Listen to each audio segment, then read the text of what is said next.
guess I'm live. Good morning, everyone. It's me, Larry from Plump Travelers. Just thought I'd do a quick pop-up live here in Powell River. It's a beautiful day. It's 34 degrees Fahrenheit, I think 1 degree Celsius. As you can see behind me, I'm at our Powell River Airport. I had to go to Timmy's and get my Tim Hortons coffee, and I thought, since it's a beautiful day, and it's nice out and stuff.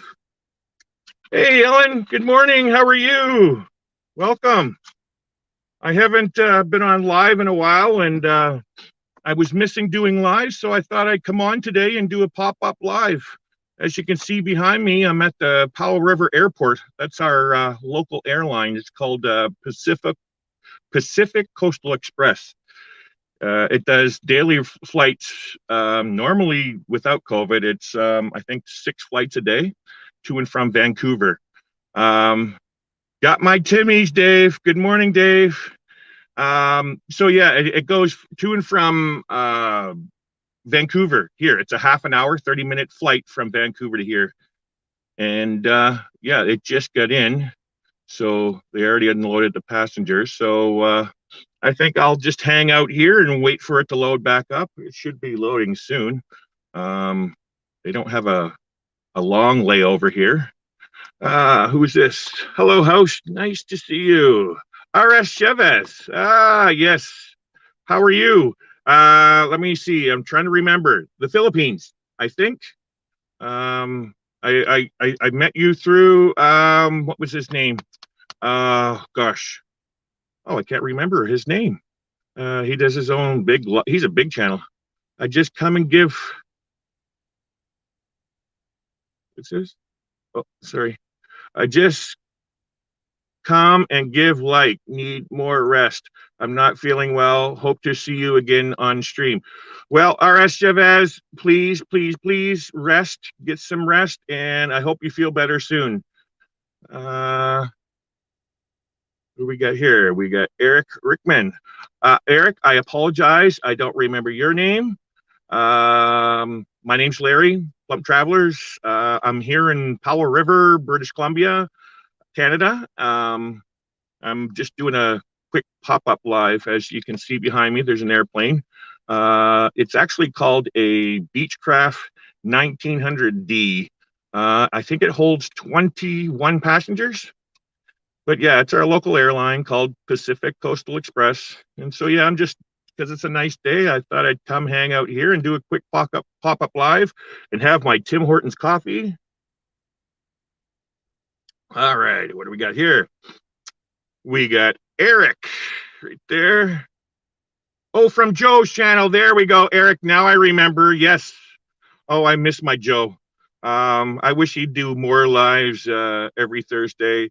In case anybody's wondering, Eric's talking about a channel that I follow called Joe Lawrence. He's a singer-songwriter, basically folk slash many other things, Christian music that he plays, and he does live feeds on Thursday nights. Please go check out his channel, Joe Lawrence, Laurence. Oh, we got Najuma. Najuma, good morning, good morning, good morning, Najuma. It is so wonderful to see you. That just makes my day seeing Najuma. I hope you're doing well, Najuma. Yeah, as you can see, I'm just doing a quick pop-up live here.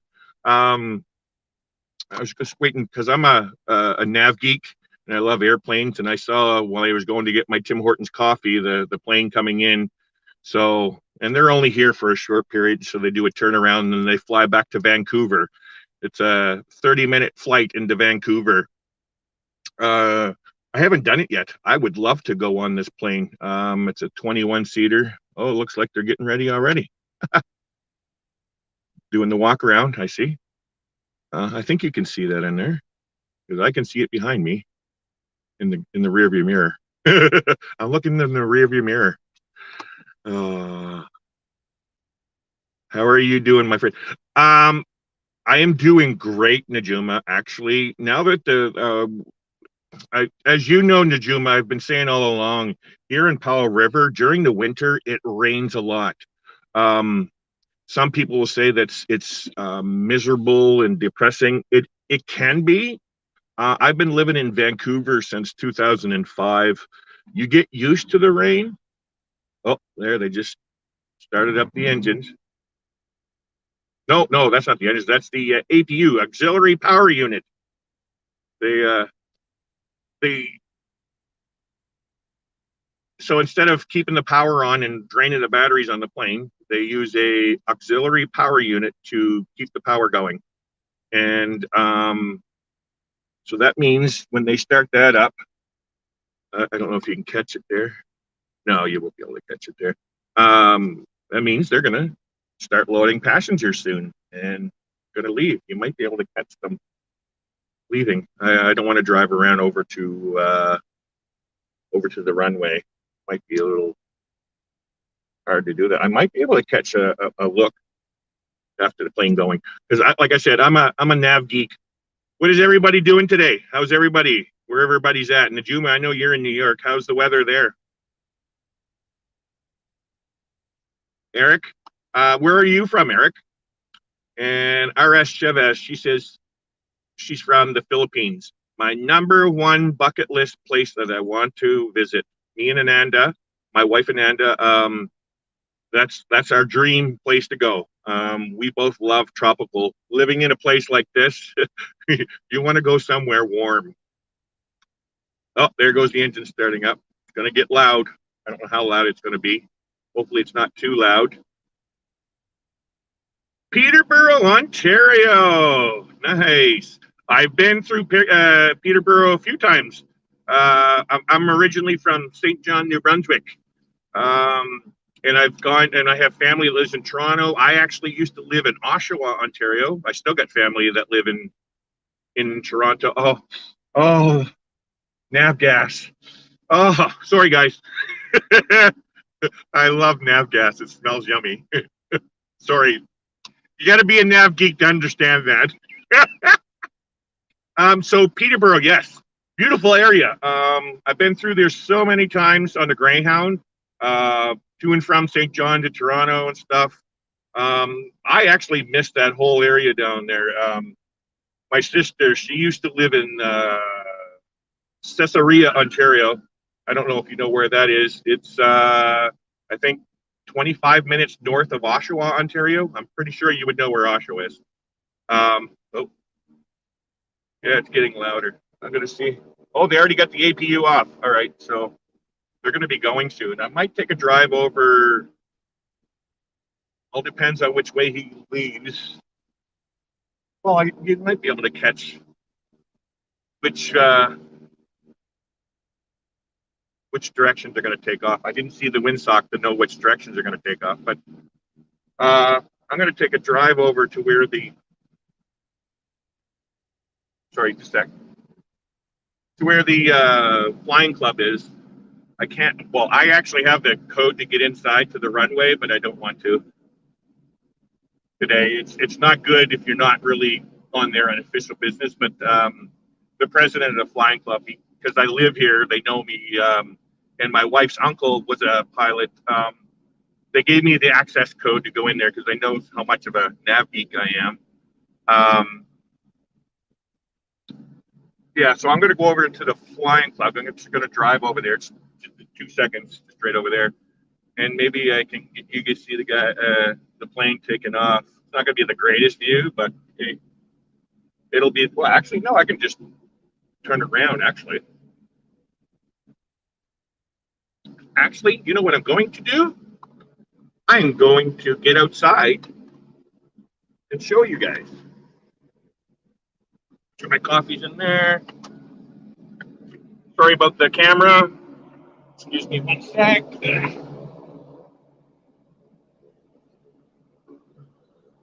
There we go. Noisy. Sorry about the noise, guys. Just bear with the noise.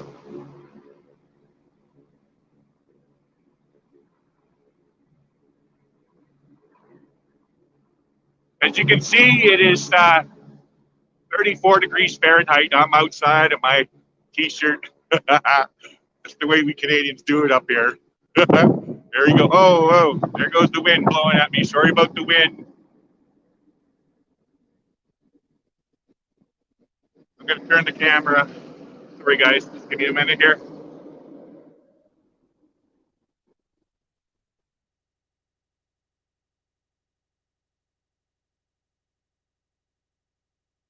All right.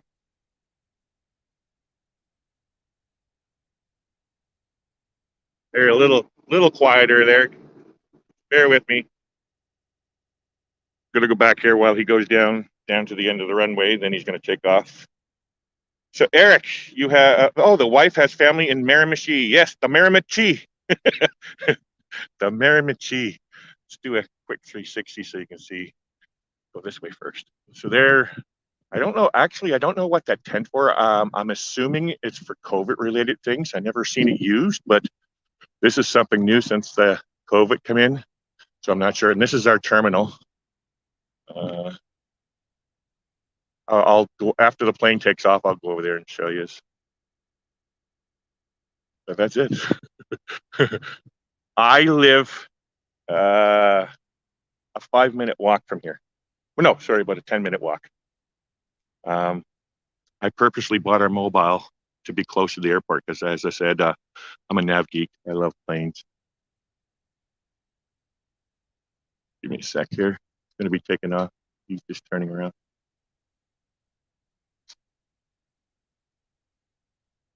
Okay, I'm going to turn the camera around because he's going to take off soon. He's going to be coming from down that way. See, he's just set up. He's facing towards me now. Going to take off soon.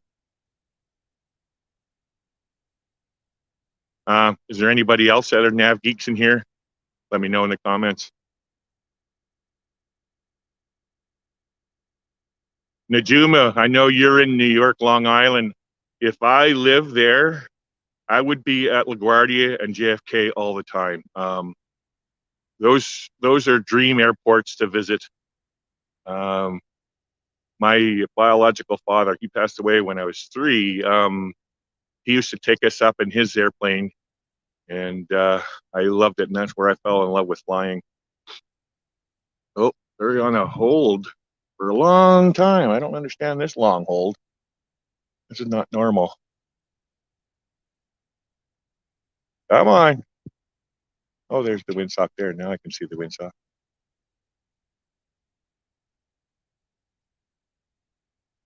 Come on.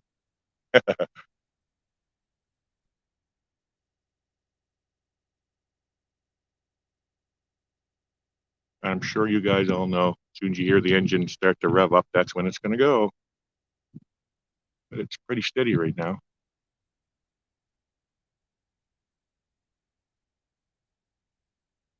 Oh, there is a small. Oh, Najuma, I'm coming for a visit. Oh, now you're going to have a visitor, Najuma. Oh, you wouldn't happen to know the airport code, do you? Or what's the name of the airport? I'll look it up on the maps. I actually have Flight Simulator game that I play at home. The older version. Oh, here he goes. The engine's revving up. Should be it here. Here it comes.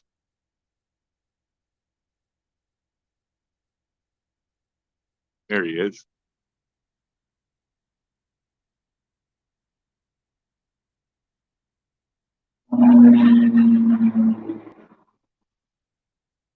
There she goes.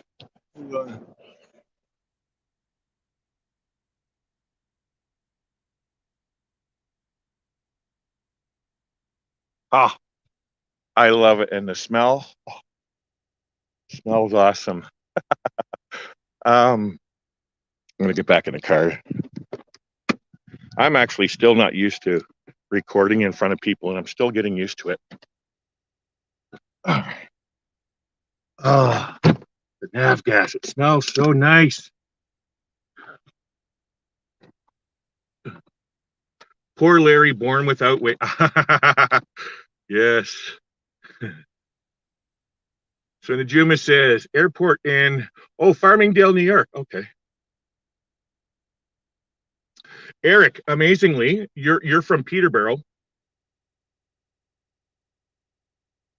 My very first trip on an airplane was from Moncton, New Brunswick to the Dorval Airport back in 1980.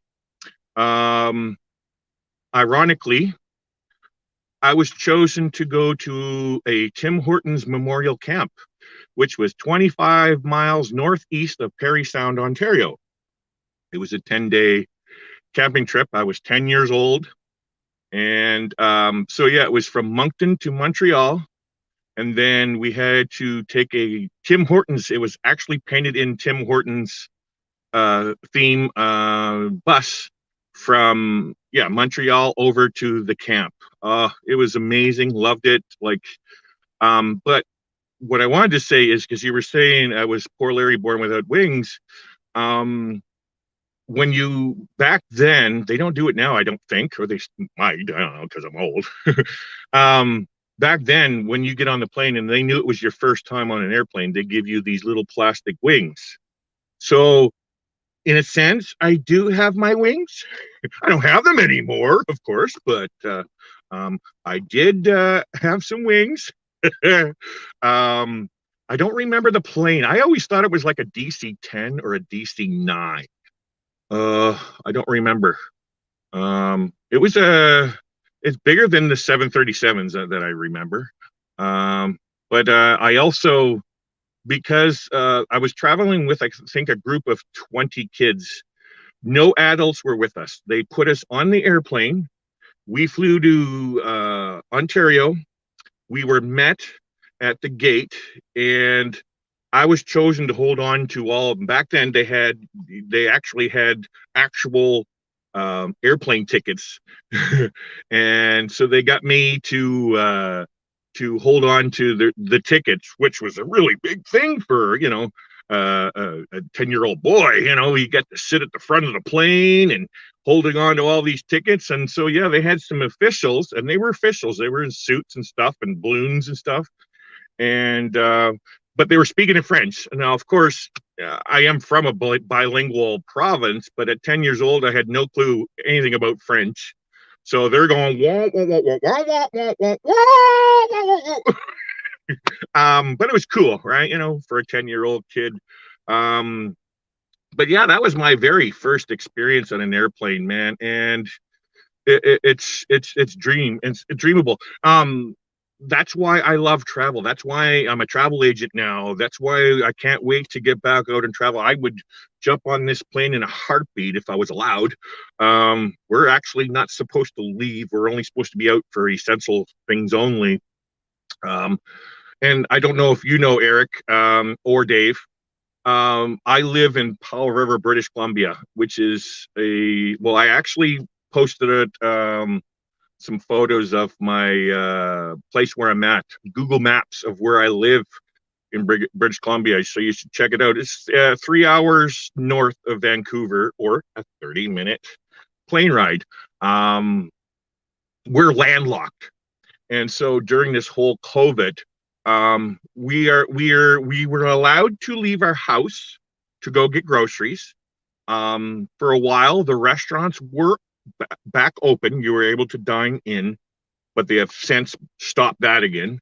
It's only takeout only, and you're not supposed to leave town. Like it takes 2 ferries to go from here to Vancouver, and technically you're not supposed to, but there's no law that says that we can't. And what happened is when it first happened, we had no cases here. We're thinking, oh gosh, we're inside of a gated community, basically, because there's no roads. You cannot drive here anyway. They do have some well, it's pointing the other way, but anyway, over that way, they do have Forest Service roads that you would need like an all-terrain vehicle to get through, but there's technically no roads here. And so you have to take either the ferry from Vancouver to here, or the ferry over to Vancouver Island, drive south on the Vancouver Island, and then go across from Nanaimo over to Vancouver. So there's two different ways that we can get out, in and out of here, and plus the flying. And so when the virus first happened, we're thinking, oh, we're going to be safe. We're inside this bubble, and I was all gung ho. Don't let anybody in. We're going to keep us all in this little bubble. But what happened is there our health official, Dr. Bonnie Henry. At first, she said they made this ferries essential travel only, and we're thinking, okay, it's going to be enforced. Nobody's going to come here. But then holidays started happening, and then there's just tons of people coming up from Vancouver, and it's like we're not in a bubble no more. What's going on? I want to be safe here and stuff like that. And so, long story short, in that, they have never really made anything other than masks a law, or congregation of people, like in-person church services. We haven't had those since last year. But again, long story short, in the beginning, they never enforced anything. So now they're enforcing things and giving people fines, and a lot of the citizens are being very mad at her because they should have done that from the beginning. So now nobody's listening to her rules because it wasn't law. Just like, people are saying F you and just getting on the ferry and going to and from and all that kind of stuff. And so there's still travel. So I found out just a couple of days ago, recently we've had 2 cases that just went up to 3. But from the beginning of the coronavirus back last year till now, we've had in total of 68 cases. No deaths, nothing serious. And so, yeah, you still got to be thinking that, hey, it's everywhere. Yeah, and we did. We all stayed home. Blah, blah, blah. Like, we went out a couple times, like on the beach. I got a couple videos of us going to a beach and some stuff, but we were allowed. But the whole point I was trying to make with all this story, it's been very boring. I need to get out and travel because that's what I'm used to. It is beautiful here. We can go out. But it's not the same as getting out and travel. Like I need to, I haven't traveled as in vacation travel or getting out of the country travel since 2018. I have 2 Canadian daughters that live in New Mexico. They've been down there since 2006. My youngest, she graduated in 2018, so I went down there to see that, and I haven't traveled since. Yes, I've gone from Powell River to Vancouver a few times since, but that's local travel, and it's good, but it's not travel. And I can't wait for everything to open back up again. The borders. As soon as the very minute I hear that the borders open, I am on the internet booking a flight down to see my kids. Well, I am a travel agent, so I can do that anyway. So I can't wait. So Eric, have you been anywhere outside of Ontario since the virus? Now, you don't have to answer me if you don't want. I'm not trying to put you on the spot because I have a nephew. He lives in Edmonton. He actually flew from Edmonton to St. John, New Brunswick at Christmas time so he can have Christmas with his daughter, he hasn't seen in a long time. So no, that's not essential, but to him that was important, right? And he had to go to the hotel and quarantine, and oh gosh, that was quite expensive actually. Everybody's talking about how here in Canada you have to spend 3 days in a quarantine hotel at your own expense at $2,000. Well, he spent a lot more than $2,000 for him, his girlfriend, staying at a hotel. I don't remember exact number, but it was much more. I drove across. Let me see here. I'm gonna do this here. Here, give me a sec. Okay, so Dave, I'm an aircraft and airport geek too. I watch Flight Radar 24 at Powell River right now. Ah, nice. Not much movement around here, Dave. Although, directly, oh, there's a plane coming in right now. Did you see that? Oh, oh, he's going over there to the flight club. Um, just a second, my mouse drive. Flight Radar, I actually watch that all the time, but oh, that's what I want to say. Vancouver Island, which is, well, an hour and a half ferry ride at 18 knots. Um, it's like not far. You can see the airport actually. It's the military base, and it's they also house the search and rescue. And so yeah, there's a lot of that kind of takeoff and landings there. But they do have domestic flights in and out of there. WestJet, I think, flies out in and out of there. No Air Canada, thankfully. I don't do Air Canada anymore. Here. No. Glad they gave you wings. Yes. So like I said, I did have my wings. What was it when I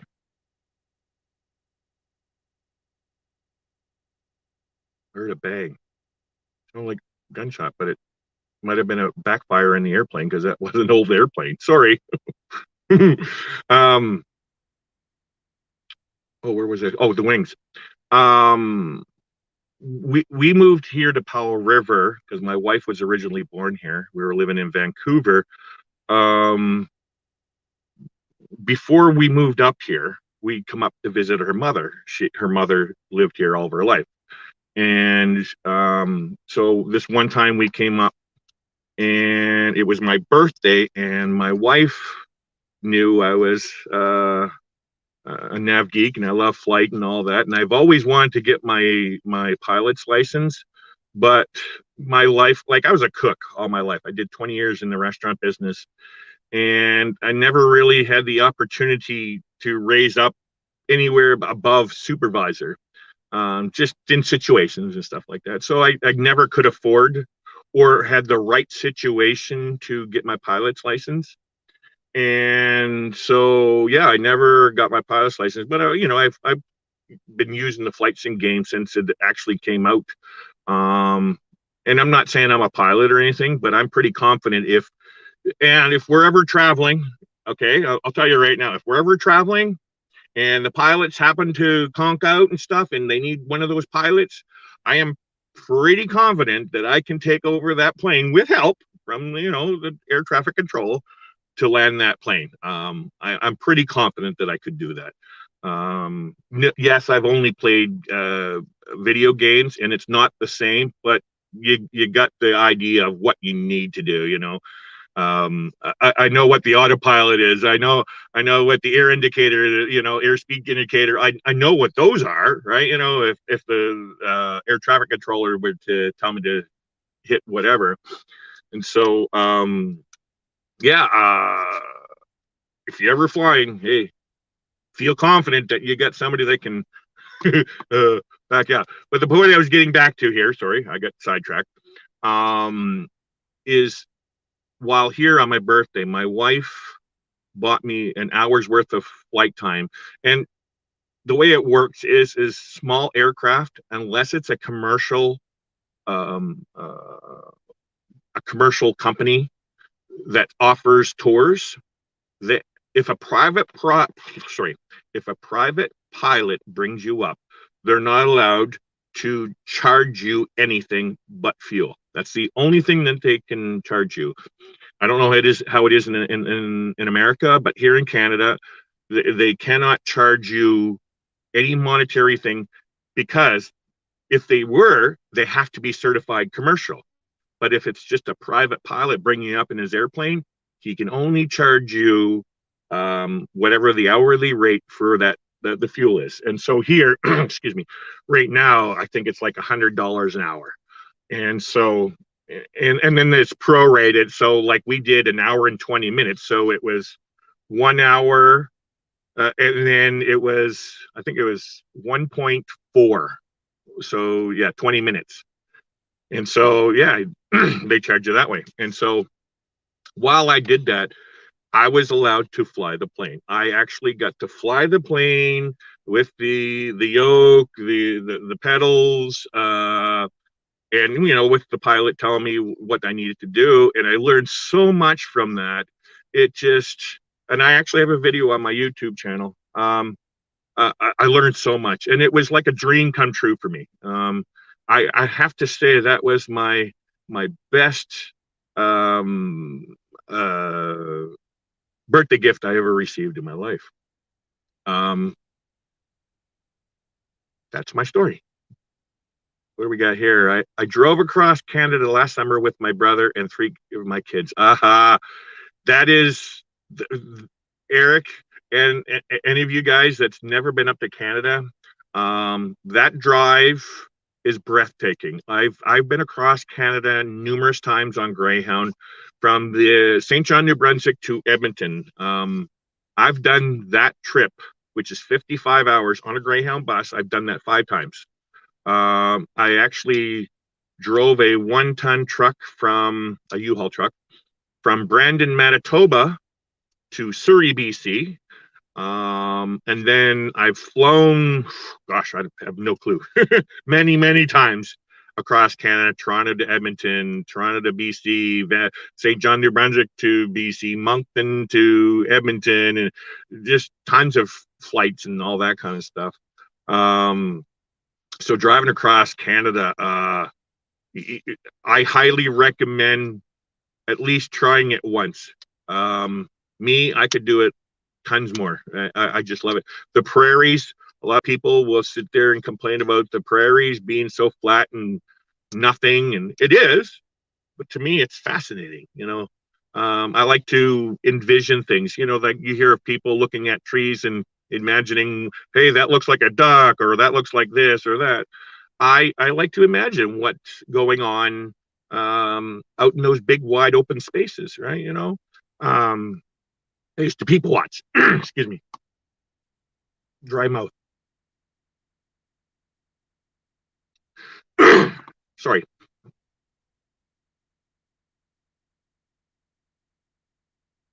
We have a minivan, and I built a small conversion for people to sleep in at night and then drive again.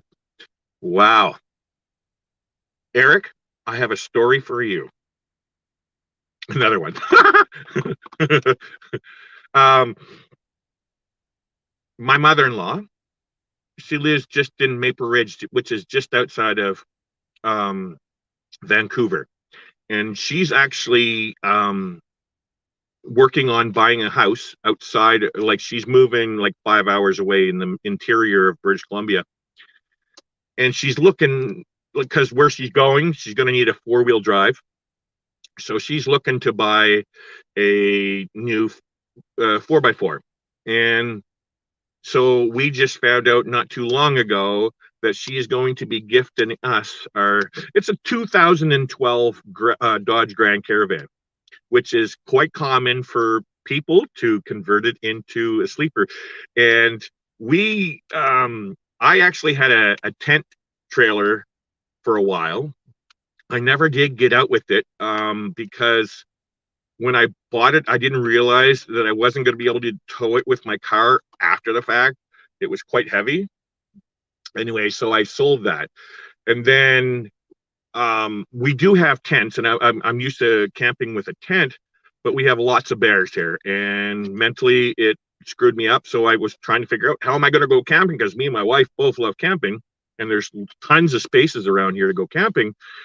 So last year, during the pandemic, we rented a 5th wheel, a 26-foot 5th wheel, everything, queen bed, bathroom, shower, TV, everything, CD player, everything. And it was amazing. And I'm actually working on that to put up on my channel. But so, yeah, we got our camping in last September. And sorry, I thought another plane was coming in. So we got that. And so we're wondering, like, how we're going to camp. Well, then I discovered van life. Not that I didn't see it before, but since I follow the cruise community and stuff like that, this van life community started to come in play. It's like, oh, what's this? This looks interesting. People living inside of a van. Now, as you can see from the name of my channel, we're called Plump Travelers, and me and my wife, we're quite big, and it's a work in progress, by the way. Um, we're thinking, like, how could we ever do that? We're not going to be able to do that. Two big people inside of a thing living. Like, we live in a mobile home, which is 928 square feet. It's doable, but I'm pretty sure there would be some issues if we lived inside of a van for a long time, permanent. Like, so the thoughts were, okay, well then why don't we do exactly what you're saying, Eric? Is convert it so we can sleep in the back. You don't have to sleep at a hotel. We're fine sleeping in the back of a van. So, long story short, we're gonna get this van, and our anniversary is June 10th, and we want to go camping. So we're hoping we should have the van by June, and then yeah, stock it up for with a futon mattress, with the food, everything. And then we're planning on going from here over to Jasper National Park. Ananda, my wife, has never seen Jasper Park. She's seen Banff. She's been through Banff a few times, but she's never seen Jasper. And I always promote Jasper. I love Jasper. I worked in Jasper National Park 2 summers in a row back in the early 2000s. And a sorry, I got sidetracked here. There's something going on over there. Sorry, I'm trying to bring my attention back. I have ADHD, by the way, so like squirrel, you know what I mean? It happens a lot. Let's just do this first, and then it'll bring me back to what I was talking about. 928 square feet mobile is very nice. It is actually. I think they call that a super single wide. I'm not 100% sure on it, but yeah, 928.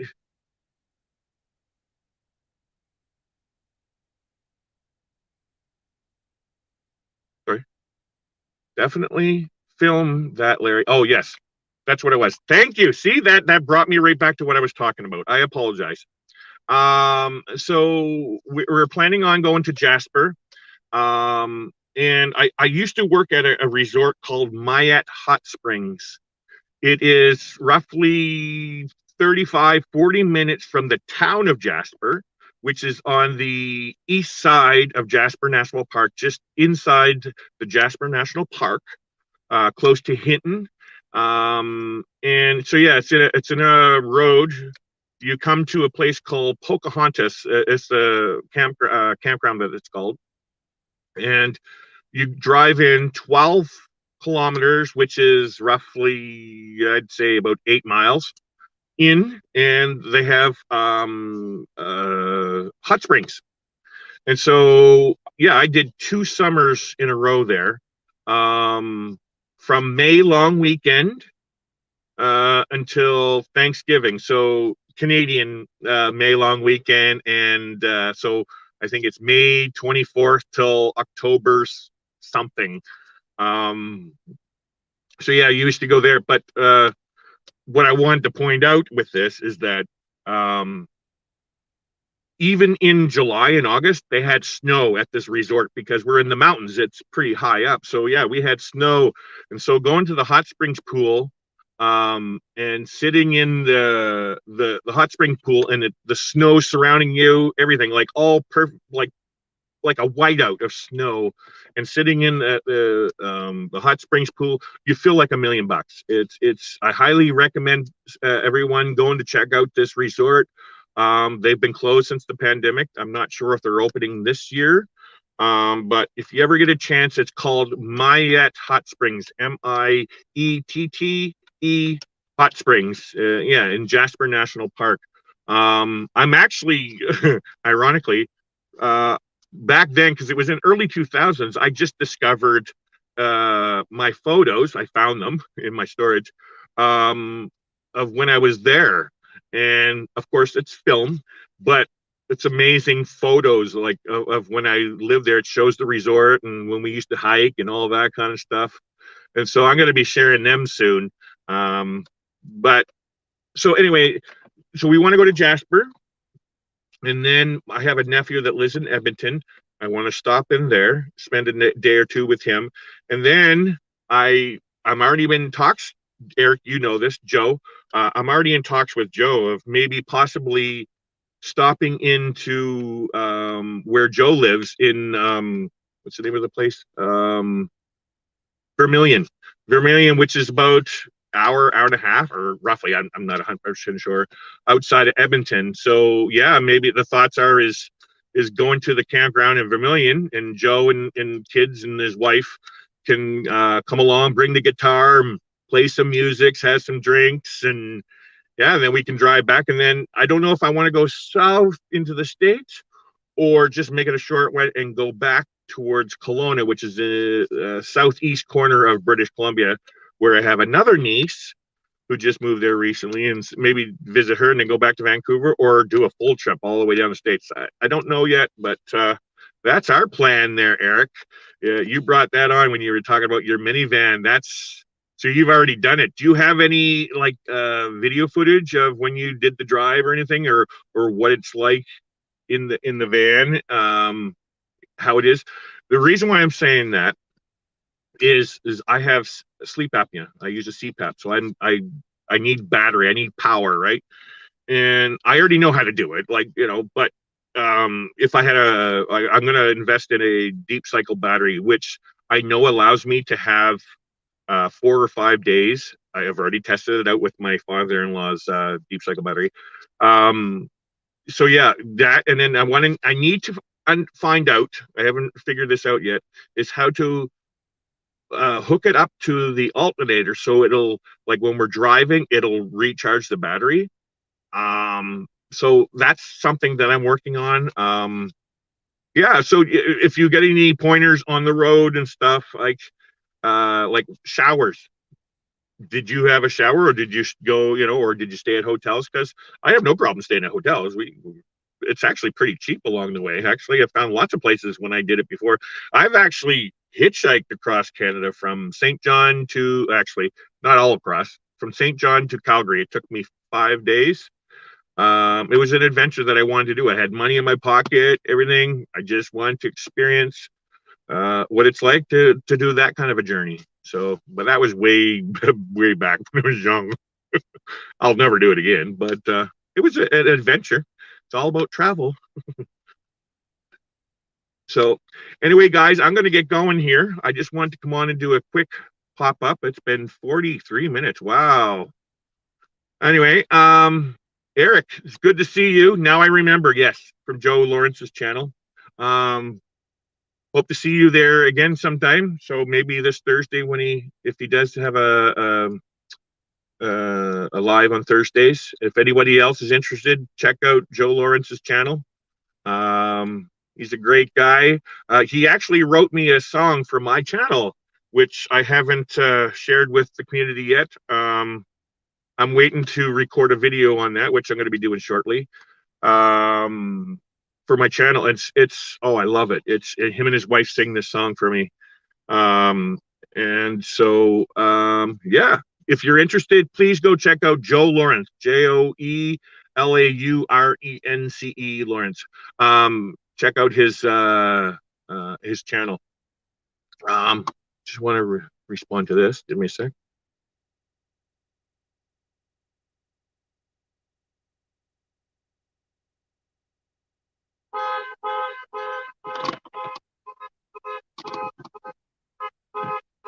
Car just pulled up beside me. Oh, they just figured out how to turn off the car alarm. Sorry about that. I regret not doing videos. Took lots of pictures. Truck stops have showers in some small towns. However, COVID messed with the shower facilities. Yes. So I'm wondering, I guess I'm going to stay a little longer. Eric, the truck stop showers, I've never personally experienced them, but I've had friends that I went and actually when I hitchhiked across Canada, these truck drivers stopped at the obviously at truck stops and they used the showers and stuff like that. Um, I'm wondering if you're just like a tourist driving through, do they allow tourists? I know they're paid. They're paid showers and stuff. Do they allow just regular tourists to stop in and use a shower? Because if it is, that's even better because there's tons of truck stops. You just gear your travel around the truck stop kind of deal. Like, okay, well, what's along this route? I need to get from A to B. Is there any truck stops along the way so I can take a shower? Yeah, just let me know if you can do that, Derek. But anyway, actually, I want to ask you also, what's the weather like in Ontario? Because I have a brother, he lives in Toronto. So just curious. They will take your money. They do not care. Yes. No, you're awesome. Yeah, that's right. They'll anybody in this kind of a time right now. Yeah, everybody will take any money that they want. That's interesting. I never really fully put a thought into showers, but I was also looking up some YouTube videos of making portable showers. Because the thing for me is not to be gross or anything, but I need a porta potty. We have a porta potty, like a camper trailer porta potty that we bought, and so I need it close to the tents. Like if I go to a campground, I need to be close to a washroom. If I have to walk a long distance, I wake up like I can't get back to sleep. And so the thoughts is to bring along this porta potty, and you just pack it in the van afterwards and deal with whatever you need to deal with. But I was also looking at these portable showers that people are doing. Like I've seen a few videos on that. So that interests me. So yeah, all you need is just this privacy tent and this portable shower thing that, hey, even that can work, right? You know what I mean? If worst comes to worst, bring that along. Because I'm not too worried about bringing, a big 1,020,000 friggin' cooking utensils or all that stuff. I'm not interested in bringing any of that stuff. Like hotel stuff, like eating. I'll eat like I'll bring some form of cooking thing, but I'm not too worried about bringing the whole, camper trailer full of cooking utensils and all that kind of stuff. But yeah, I don't know. Anyway, I'm actually going to get going. Oh, rainy, dark and gloomy. Oh yes. So we're getting your weather out here, Eric, and then you're getting our weather from this winter. Let's see what this is. Solar shower bag is good. $4 at dollar store. Coleman, I think it's bare minimum, but can work. We just went swimming every place. Yeah, you're right. And I don't plan on driving through the winter. There's, I have no interest about winter camping. Now, myself, actually, locally, if I ever get the bug for camping, I probably could do it like for a night or two. But like traveling, no, I have no interest of driving through the winters. It can be done, but I have no interest. It's mainly summer. Yeah, campgrounds. Oh, actually, Eric, I'm going to keep going. I'm starting to sound like Joe.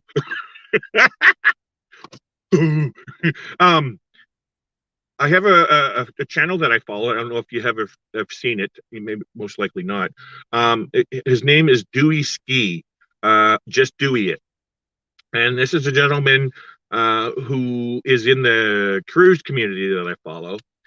Anyway, he lives in Chicago, Illinois, and he's actually planning a road trip, and he's getting a bunch of people around in that community or whoever is interested in going, and he's looking at doing the Route 66 from Chicago all the way to California, Santa Monica Pier.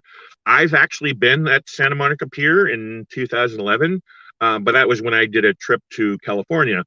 And so, see, this is what I do. I see the movement in here and I get sidetracked.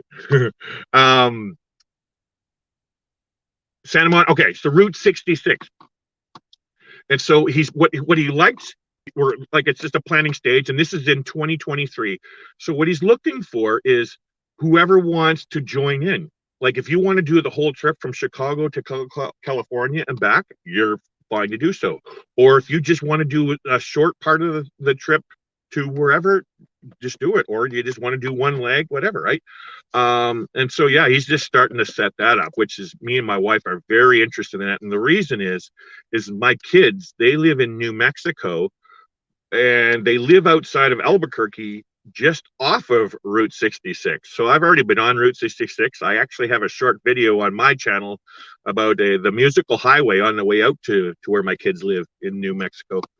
So my thoughts is to fly down to my kids and then rent a vehicle and maybe just drive the vehicle from New Mexico to California, or the other way, because I've never been to Chicago. So it's possible that I can fly to get my kids in there and then just drop off whatever vehicle I rent in Chicago, right? You know, and go east, because that's more of a thing that I'm actually interested in. And so yeah, if you're interested in Eric, just get in contact with me and I'll tell you what you need to do. But this is not until 2023. There's nothing fully planned. This is just the beginning stages and stuff. But me and my wife, we're definitely interested. You can bring your own vehicle, you can rent a vehicle, or, you know, split, whatever it is. It's just, like I said, it's a brand new thing just starting up. What's this say here? Definitely get out and film locally, Larry. Just keep going and do what you do. Great creative, and keep filming. We all need it, brother. Yes, we do. I enjoy that. Same with where you live, Eric. Peterborough and stuff, the cottage country. I love the reason why I do what I do with my videos. And now I'm learning. Actually, just as I come out this morning, I'm actually learning how to film, how to tell a story with videos. So right now, what I'm learning is this shot list, how to create a shot list of a story. Anybody can sit there and press record and shoot whatever, like I'm doing right now. Anybody can do that, but that's not really telling a story. And so I'm just learning that. And so, but what I have found is my most popular video, I don't know, it might have hit 4,000 views already, but my most popular video is a 24-minute video of me just driving around here in Powell River. I took one loop of a road and it shows it, and it's just going like nuts. I don't know what it is. So I actually created another one, which was a Saturday drive out to this other place, and it's not even doing anywhere near it, right? You know what I mean? So, but it kind of gives you the idea of what people on my channel are looking for. And like you're saying, Eric, you know, film locally and stuff like that. And so that's what I'm trying to do also. But I am learning how to learn how to shoot videos and all that, travel videos, and I want that too. So I plan on going on. Me and my wife, we have two cruises booked. One for January of 2022, and we also have another one booked for October 2022, which is a group cruise. And I don't want to be just that guy that goes onto there and shows, okay, here's this, and just press record. No, I want to tell a story of what's happening on the cruise ship and stuff like that. And so, yeah, I look forward to doing all that. So anyway, Eric and whoever else is in here, thank you for stopping by on this little pop-up live I've had today. I gotta go bring my wife her coffee. It's good seeing you all. Take care, be safe, and we'll see you next time. Thank you.